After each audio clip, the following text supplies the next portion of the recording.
여러분 한번 따라할까요? 보이는 것이 전부가 아닙니다. 한 번 더 합시다. 보이는 것이 전부가 아닙니다. 오늘은 제목 그대로 보이는 것에만 집착하게 되면 우리가 어떤 신앙을 가지게 되고 어떻게 참 책망받을 수 있을지, 이런 말 제목으로 주제를 가지고 한번 은혜를 나눠보려고 합니다. 여러분, 이 세상에 사는 사람들을 다양한 방법으로 구분할 수 있습니다. 성별로 남자와 여자를, 인종으로 백인, 한인종, 흑인으로 나눕니다. 또한 신을 믿느냐 믿지 않느냐로 나눌 수도 있고요. 신을 믿는 사람들 가운데서도 어떤 신을 믿느냐에 따라서 여러 종교로 나누어집니다. 그렇다면 이렇게 신을 믿는 사람들은, 또 신을 믿지 않는 사람들은 어떻게 차이가 날까요?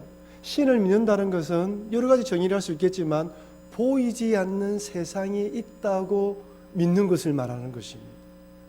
신이 없다고 말하는 사람들은 보이는 것이 전부라고 생각하는 것이죠. 물론 딱 잘라서 말할 수 없지만 그렇게 생각해 볼 수 있다는 것이죠. 그렇다면 만약에 이렇게 신의 존재를 부정하고 눈에 보이는 세상만 믿고 이 땅의 것만을 바라보며 살아가게 된다면, 그래서 이 땅의 것만 너무 집착하고 몰두하고 살아가게 된다면 어떤 잘못된 길을 걸어갈 수가 있을까요?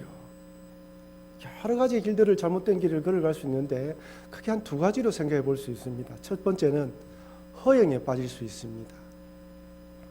허영은 헛된 영광을 추구하는 것으로, 사전적 의미로는 자기 분수에 넘치고 실속이 없는 겉모습뿐인 영화 또는 필요 이상의 거치레를 말합니다. 한마디로 자기 분수를 모르는 거예요.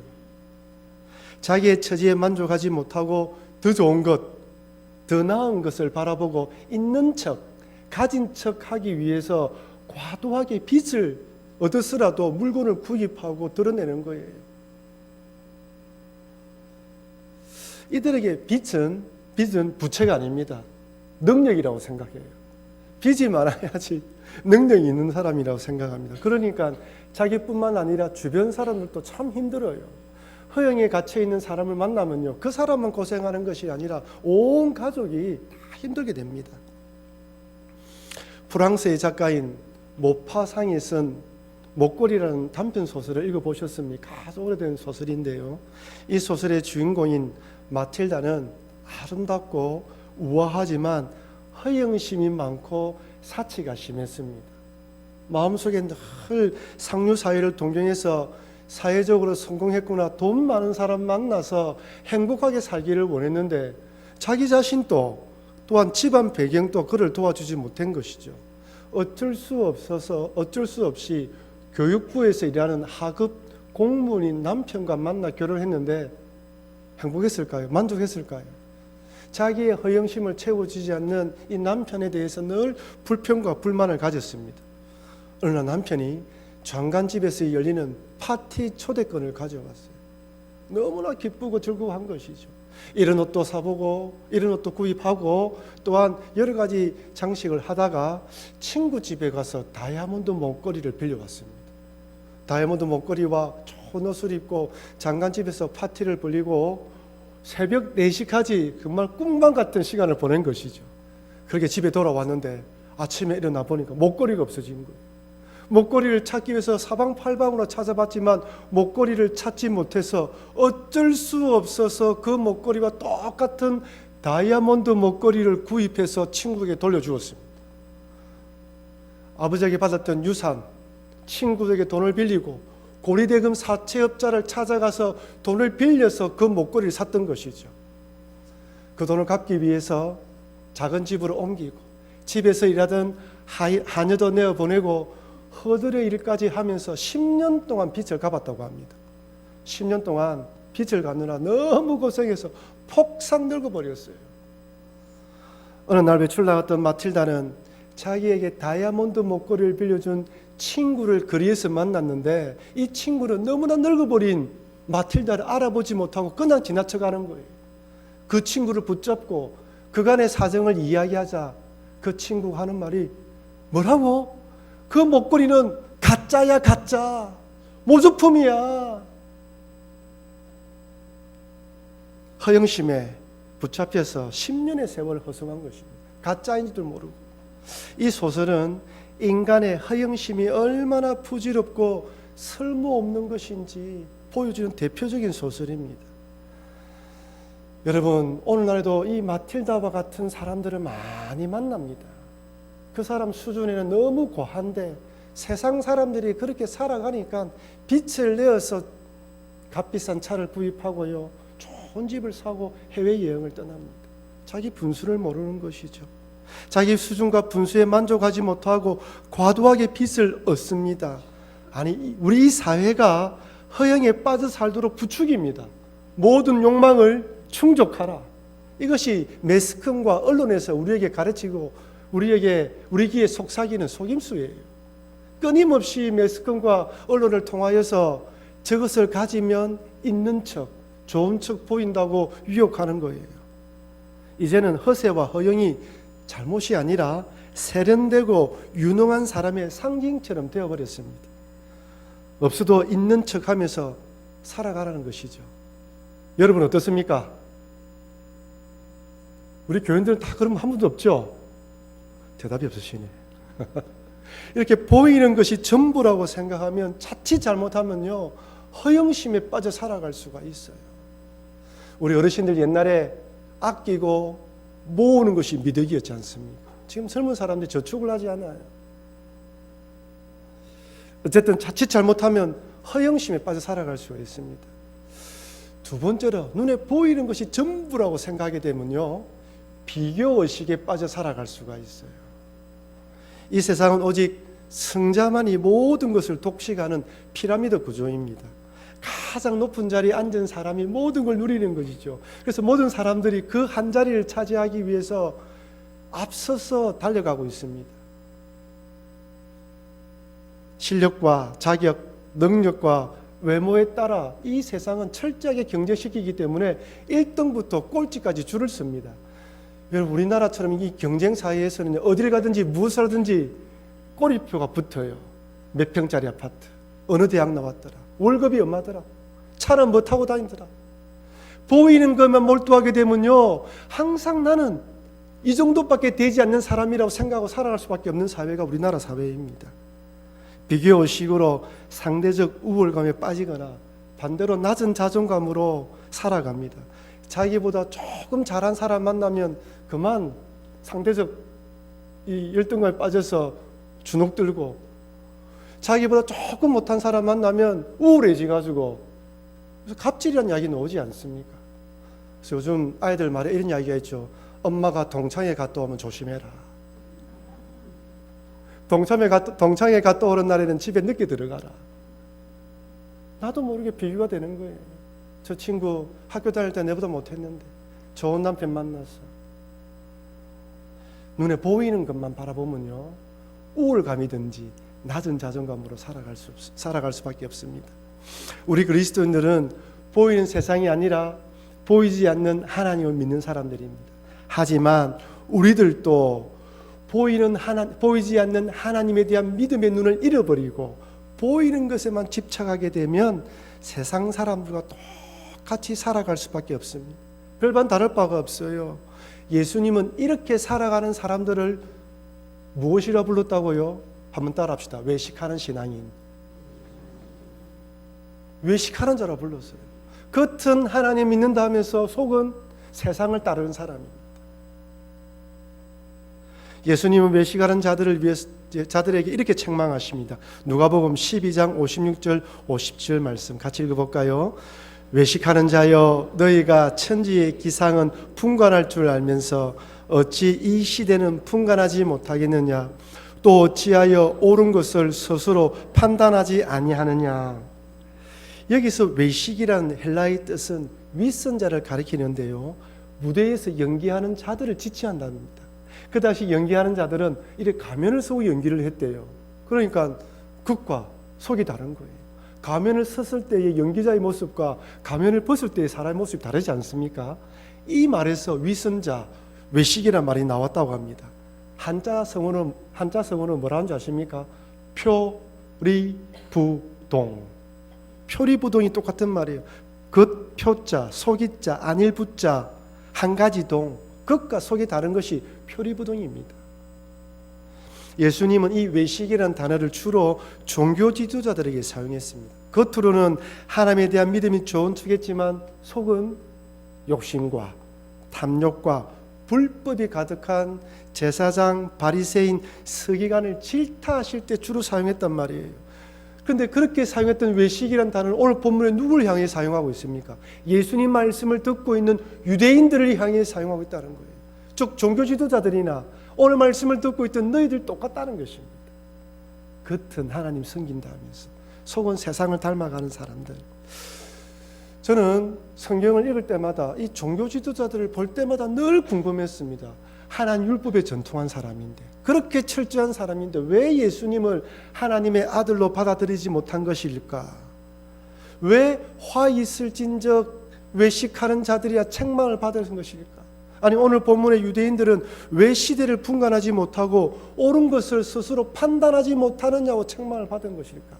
여러분, 우리가 하나님 믿고 교회를 다니고 하나님을 믿는다 할지라도 자칫 잘못하면, 바른 믿음을 가지지 못하면 오늘 본문의 말씀처럼 예수님으로 책망받을 수 있는 거예요. 왜 이들은 이런 책망을 받은 것일까요? 크게 두 가지로 생각해 볼 수 있습니다. 첫 번째는 사람들에게 자신의 신앙을 보이고자 했기 때문입니다. 여러분, 지금 제가 하는 이 설교를 잘 따라오셔야 됩니다. 첫 번째 관점이 무엇입니까? 보이는 것에 초점을 두고 있어요. 보이는 것에 사람들이 보고 있다는 거예요. 이 종교 지도자들은 하나님 앞에서 신앙생활을 한 것이 아니라 사람들에게 자랑하기 위해서 신앙을 이용했습니다. 마태복음 23장에 예수님께서 종교 지도자를 꼬집으면서 이렇게 말씀합니다. 마태복음 23장 5절 7절 말씀 같이 읽겠습니다.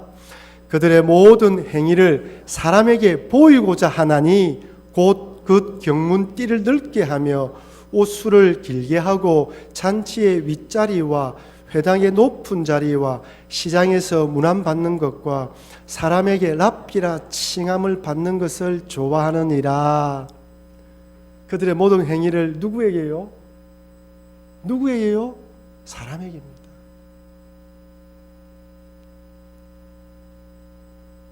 목적이 하나입니다. 사람에게 보이는 거예요. 자신의 신앙이 얼마나 좋은지 자랑하기 원했습니다. 사람들이 많이 다니는 시장에서 뭘 했습니까? 금식하고 기도했어요. 손을 들고 머리에 재를 쓰고.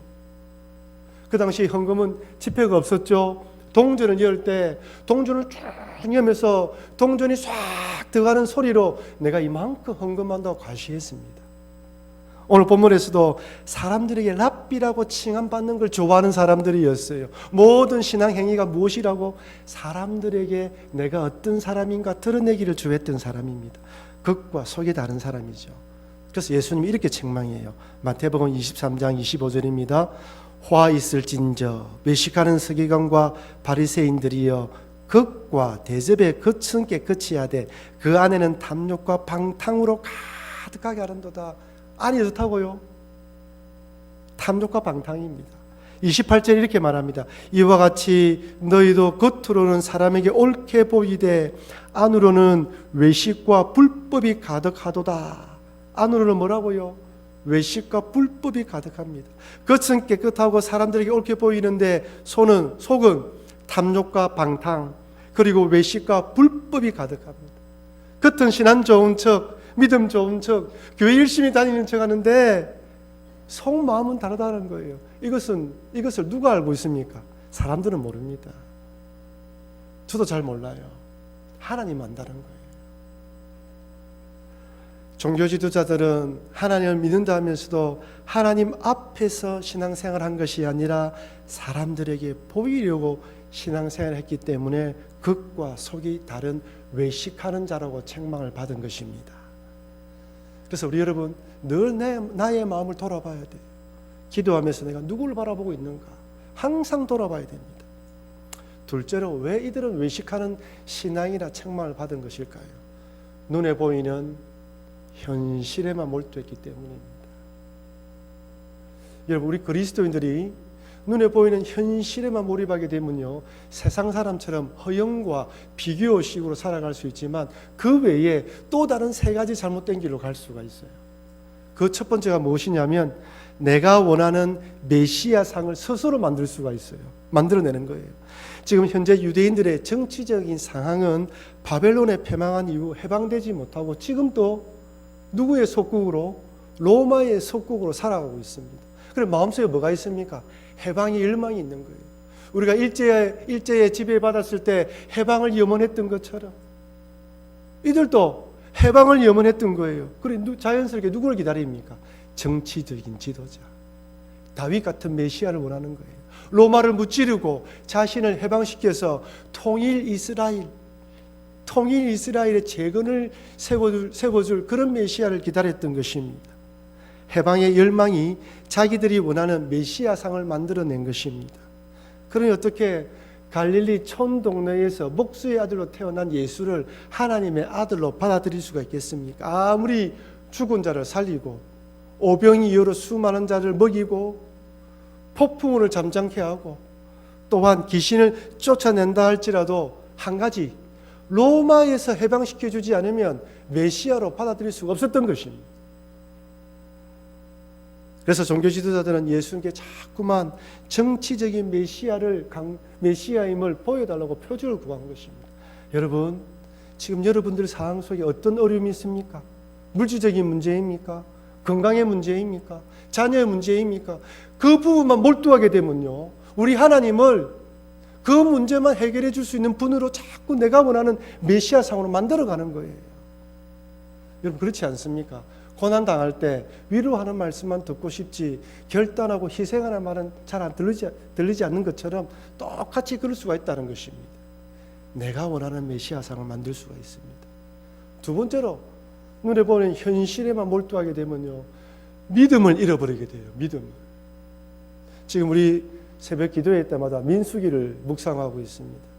민수기 13장에 보면요, 이스라엘 백성들이 출애굽하고 난 뒤에 드디어 가데스 바네 앞에 입성하게 됩니다. 거기 가게 되는 거예요.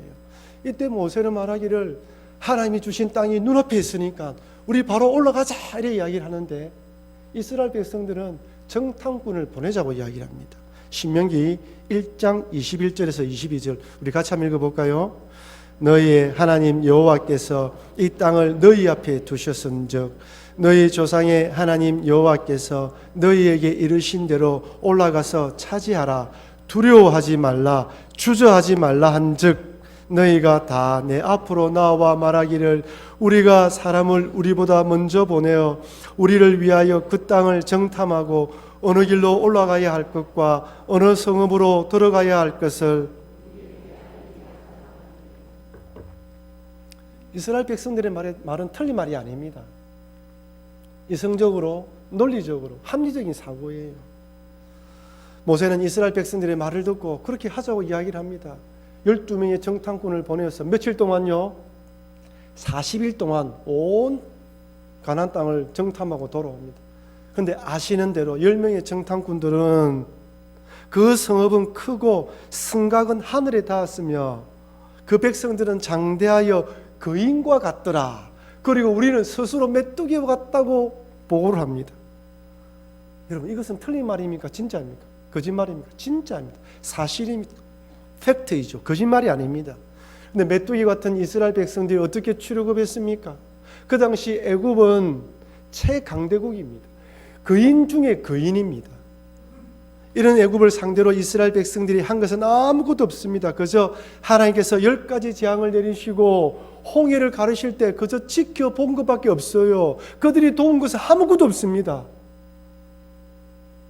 불기둥과 기둥으로 인도하실 때도 그저 따라만 갔습니다. 거인 중에 거인인 애굽에 군대를 물리쳤다면 가나안 땅에 거인과 같은 자들도 얼마든지 하나님께서 이기게 만들어 주실 것이라고 믿어야 되는데 그저 눈에 보이는 높은 성과 거인과 같은 사람들만 바라보니까 하나님에 대한 믿음을 다 잃어버렸어요. 한번 따라할까요? 눈에 보이는 것에만 집착하면 믿음을 잃어버린다. 다 잃어버려요. 세상은 우리에게 보이는 것에만 집착하게 만듭니다. 믿음을 잃어버리는 거예요. 스스로 메뚜기 같다 생각하는 것이죠. 마지막 세 번째로, 우리가 믿음을 가지면서도 현실에만 몰두하게 되면 영적 소경이 됩니다. 한번 따라합시다. 영적 소경이 됩니다. 오늘 본문에 보면 너희들이 이 시대가 어떤 시대인지 분간도 하지 못하고 또한 참된 진리, 올바른 것이 무엇인지 모른다고 이야기를 해요. 누가복음 12장 56절 57절 말씀 한 번 더 같이 읽어보겠습니다. 외식하는 자여, 너희가 천지의 기상은 분간할 줄 알면서 어찌 이 시대는 분간하지 못하느냐? 또 어찌하여 옳은 것을 스스로 판단하지 아니하느냐? 외식하는 신앙이 되면요, 시대를 분간하지 못해요. 옳은 것이 무엇인지 알지 못합니다. 자기 고집대로, 자기 원하는 대로 살아가는 거예요. 이 세상이 원하는 가치관대로 따라 살아가게 되어 있습니다. 천지의 기상은 분간할 줄 안다. 여러분, 지도를 보시는 분은 아시겠지만 지금 이스라엘 좌측에는 지중해가 있죠. 지중해에서, 서쪽에서 지중해 바람이 불어오면 소나기가 오는구나. 남쪽에는 아라비아 사막이 있습니다. 아라비아 사막에서 남풍이 불면 곧 더워진다는 것을 알았단 말이에요. 오늘날 따지면 중국에서 사막에 폭풍이 불었다, 미세먼지가 심하다 하면 우리 어떻게 생각합니까? 조금만 있으면 우리나라에 미세먼지가 오겠구나. 똑같은 거예요. 기상의 변화로 어떻게 될지는 알면서도 영적으로 어떤 시대인지 알지 못한다는 것입니다. 참된 진리가 무엇인지 질책하는 것이죠. 여러분, 여기서 시대라는 헬라어는 카이로스인데, 헬라어로 시간을 말할 때는 카이로스와 크로노스라는 단어를, 두 단어를 사용합니다. 여기 크로노스라는 시간은 인간의 역사 속에 흘러가는 시간을 말하는 거예요. 24시간, 365일 흘러가는 시간을 말합니다. 반면에 카이로스는 어떤 특정한 시간을 뜻하는데, 유대인들은 이 카이로스라는 단어를 사용할 때는 하나님과 연관지어 사용했어요. 하나님이 역사하는 그 시간, 하나님의 때를 의미할 때 이 단어를 사용했습니다. 그러니 오늘 본문에서 그 시대를 분간하지 못한다는 것은 하나님의 아들이 이 땅에 오셔서 하나님 나라가 가까이 왔음에도 불구하고 그 시대가 가까이 왔다는 것을 모른다는 거예요. 그런 영적인 눈을 다 잃어버렸다는 것입니다. 심지어 자기 앞에서 하나님의 아들이 하나님 나라에 대해서 말하고 있음에도 참된 진리 되신 예수님도 분간하지 못합니다. 예수님은 공생애를 시작하면서 마가복음 1장에서 이렇게 선포합니다. 마가복음 1장 14절 15절입니다. 같이 읽겠습니다. 요한이 잡힌 후 예수께서 갈릴리에 오셔서 하나님의 복음을 전파하여 이르시되 때가 찼고 하나님의 나라가 가까이 왔으니 회개하고 복음을 믿으라 하시더라. 아멘. 여기 때가 찼다고 되어 있죠. 여기 때가 카이로스예요, 헬라어로. 무슨 때를 말합니까? 하나님의 때예요. 어느 하나님의 때? 구원의 시대, 은혜의 시대, 누구든지 예수님 믿으면 구원받는 시대, 그 시대가 지금 왔다는 것입니다. 하지만 현실에만 몰두하면 이 시대가 왔는지 분간하지 못한다는 거예요. 예수님께서 오신 이후로 지금까지 은혜의 시대는 여전히 유효합니다. 하지만 현실의 문제에만 집착하고 눈에 보이는 세상에만 몰두하면 예수님이 누구인지, 예수님이 나를 통하여 무슨 일을 하기 원하는지, 하나님께서 우리 교회에 통한 뜻이 무엇인지 분간하지 못하고 눈에 보이는 것에만 몰두하며 살아간다는 것입니다. 옥스퍼드 원서 성경 주석에서는 이 부분을 이렇게 주석해 나왔어요. 땅에 대해서는 누구보다 지혜롭게 행하면서 진정한 구원에 대해서는 소경과 다를 바 없는 유대인을 향한 예수님의 단식이다. 그죠? 세상에 대해서 너무나 잘 알아요. 유행과 흐름 너무 잘 압니다. 영적인 것에 너무나 몰라요. 무슨 일이 일어나고 있고 어떻게 살아가는지 전혀 모르는 거예요. 우리의 신앙이 눈에 보이는 현상, 현실에 매게 되면 세상에 대해서는 지혜로울 수 있지만 하나님에 대해서는 무지하게 됩니다. 여러분들은 하나님에 대해서 무지하십니까? 많이 알고 계십니다. 세상에 눈은 환히 떠 있는데 하나님에 대해서 너무 감겨 있는 것은 아닙니다. 그렇다면 우리들이 땅에 사는 동안 눈에 보이는 것과 사람들에게 집착하여 때로는 세상 사람들처럼 그렇게 외식하는 자들처럼 살아갈 수밖에 없는데 어떻게 해야 우리의 신앙을 지킬 수 있을까요? 오늘 본문에서 예수님은 회개하라고 권면합니다. 누가복음 12장 58절 59절 말씀, 내가 너를 고발하는 자와 함께 법관에게 갈 때에 길에서 화해하기를 힘써라.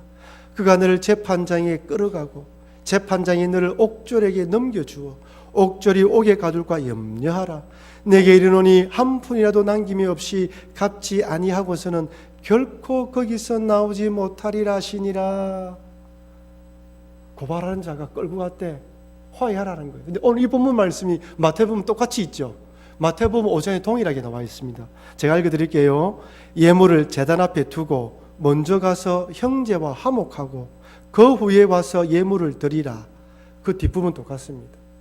누가복음과 마태복음이 똑같은 말씀인 것 같지만 마태복음에는 형제라고 이야기를 하고 있어요. 즉 형제하고 관계가 안 좋을 때는, 형제하고 문제가 생길 때는 그 문제를 하고 예배 드리라는 거예요. 누가복음에서는 형제가 아닙니다. 누구하고요? 하나님과 화목하라는 거예요. 영적 소경으로 이 땅에 살아갈 수밖에 없는 너희들 회개하고 돌이키라는 것입니다. 이 땅에 제일 중요한 것은 회개하고 돌이켜서 하나님 앞에 섰을 때 심판을 받지 않는 것이 제일 중요하기 때문에 돌이키라는 것입니다. 그래서 예수님 믿지 않는 사람들에게는 가장 중요한 것이 회개하고 돌이키는 것이고, 예수님 믿는 우리 그리스도인들은 매일매일 하나님 앞에서 내가 어떻게 신앙생활하고 있는지 돌아보면서 나의 신앙 가운데에 회개할 것은 회개하고 주님 앞에서 영적으로 늘 깨어 있으라고 권면하는 것입니다. 그럴 때 우리의 영안이 열리고 세상에 대해서 유혹한다 할지라도 넘어가지 않고 믿음의 사람으로 살아간다고 말씀하시는 것입니다. 사랑하는 성도 여러분, 우리들은 보이는 것이 전부가 아니라 보이지 않는 하나님을 믿는 사람들입니다. 보이지 않는 하나님의 손이 지금도 역사하고 있는 것을 믿는 사람들입니다. 하지만 하나님 앞에서 신앙생활을 하는 것이 아니라 사람들에게 보이려고 신앙생활을 하거나 현실의 문제에만 몰두하고 눈에 보이는 것에 집착하게 되면 내가 원하는 메시아상을 만들 수 있고요, 믿음을 잃어버리거나 아니면 시대를 분간하지 못하는 영적 소경이 될 수 있습니다. 그런 이런 메시가는 신앙이 되지 않기 위해서 하나님의 말씀과 기도로, 그리고 나의 신앙을 매일매일 점검하면서 회개할 것은 회개하심으로 우리의 영혼을 새롭게 하시는 여러분과 제가 되기를 바랍니다. 그럴 때 극과 속이 다른 신앙이 아니라 보이지 않지만 역사하시는 하나님의 손을 보게 되고 그 손을 붙들고 이 땅에서 승리하는 그리스도인의 삶을 살아갈 수가 있습니다. 이런 신앙으로 살아가시는 여러분과 제가 되길 주의 이름으로 축원합니다.